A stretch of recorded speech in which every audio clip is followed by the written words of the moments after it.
ಕಮಲ ಹಾಸನ್ ಕನ್ನಡಿಗರ ಕ್ಷಮೆ ಕೇಳೋರ್ಗೂ ಅವನ ಯಾವುದೇ ಸಿನಿಮಾ ಈ ರಾಜ್ಯದಲ್ಲಿ ಬಿಡುಗಡೆ ಆಗಬಾರ್ದು. ಯಾಕಂದರೆ ಕನ್ನಡಿಗರ ಭಾವನೆಗೆ ಅಂಥ ದೊಡ್ಡ ಧಕ್ಕೆಯನ್ನು ಉಂಟು ಮಾಡಿದ್ದಾನೆ. ಅದೆಲ್ಲರಿಗೂ ತಮಗೆ ಗೊತ್ತಿರೋವಂಥದ್ದೇ. ನ್ಯಾಯಾಂಗದ ಆದೇಶವನ್ನು ಅವನು ಸವಾಲಾಕೋಗಿ ಸುಪ್ರೀಂ ಕೋರ್ಟಲ್ಲಿ ಆಟ ಆಡೋಕೆ ಹೋದ. ಆದರೆ ಕನ್ನಡಿಗರ ಭಾವನೆ ಮುಂದೆ ಯಾವುದು ನಿಲ್ಲೋದಿಲ್ಲ ಅಂತಕ್ಕಂಥದ್ದು ತೋರಿಸ್ಕೊಟ್ಟಿದ್ವಿ. ಇವತ್ತು ವಾಮ ಮಾರ್ಗದಲ್ಲಿ ಕೆಲವು ನಾಡದ್ರೋಹಿಗಳು 35 ವರ್ಷದಿಂದ ಒಂದು ಬಿಡುಗಡೆ ಆದ ಯಶಸ್ವಿ ಚಿತ್ರ ನಾಯಕನ ಪುನರ್ ಪ್ರಾರಂಭ ಮಾಡೋದಕ್ಕೆ ಎಲ್ಲ ವ್ಯವಸ್ಥೆ ಮಾಡ್ಕೊಂಡಿದ್ರು.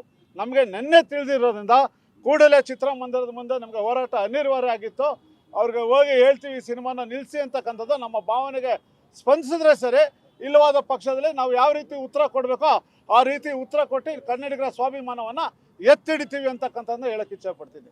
ಹಾಗೆ ಸರ್ಕಾರಗಳು, ಕೇಂದ್ರ ರಾಜ್ಯ ಸರ್ಕಾರಗಳು ದೇಶದ ಬೆನ್ನೆಲುಬು ಅನ್ನಿಸ್ಕೊಂಡಂಥ ಉಳುವ ಯೋಗಿ, ನೇಗಿಲ ಯೋಗಿ ಅಂತ ಕರಿತೀವಿ ರೈತನ್ನ. ಆ ದೇಶದ ಬೆನ್ನೆಲುಬು ರೈತನ ಸಮಸ್ಯೆಗಳು ಅಹೋರಾತ್ರ 5-6 ದಿವಸಗಳಿಂದ ಹೆದ್ದಾರಿಯಲ್ಲಿ ಮಲಗಿ ಕುಂತಿ ಹೋರಾಟಗಳು ಮಾಡ್ತಾಯಿದ್ರು. ಯಾರೂ ಸ್ಪಂದಿಸ್ತಾ ಇಲ್ಲ. ಈ ರಾಜ್ಯದ ಸಂಸದರು ನಿರ್ವೀರ್ಯರಾಗಿದ್ದಾರೆ. ರೈತರ ಭಾವನೆಗೆ ಸ್ಪಂದಿಸುವಂಥ ದಿಕ್ಕಿನಲ್ಲಿ ಅವ್ರು ಕೇಳ್ತಿರೋದೇನು, ಟನ್ಗೆ 3,500 ಕೊಡಿ. ಮಹಾರಾಷ್ಟ್ರದಲ್ಲಿ 3,600 ಇದೆ, ನಮಗೆ 3,500 ಕೊಡಿ. ತೂಕದಲ್ಲಿ ಮೋಸ ಇದೆ, ನಮಗೆ ಒಂದು ಪ್ರಾಮಾಣಿಕವಾದ ತೂಕದ ವ್ಯವಸ್ಥೆ ಮಾಡಿ. ಎಲ್ಲದಕ್ಕಿಂತ ಮುಖ್ಯವಾಗಿ ಅವ್ರು ಕೇಳ್ತಕ್ಕಂಥದ್ದು, ನಮ್ಮಿಂದ ತಗೊಂಡ ಕಬ್ಬನ್ನ ನಿಗದಿತ ಸಮಯಕ್ಕೆ ಹಣವನ್ನು ನಮಗೆ ಕೊಡಿ. ವರ್ಷಾನ್ಗಟ್ಲೆ ಇದ್ರೆ ರೈತ ಬೆಳೆದ ಬೆಳೆಗೆ ಹಣವನ್ನು ಈ ಕಾರ್ಖಾನೆ ಮಾಲೀಕರು ಕೊಡ್ತಾ ಇಲ್ಲ.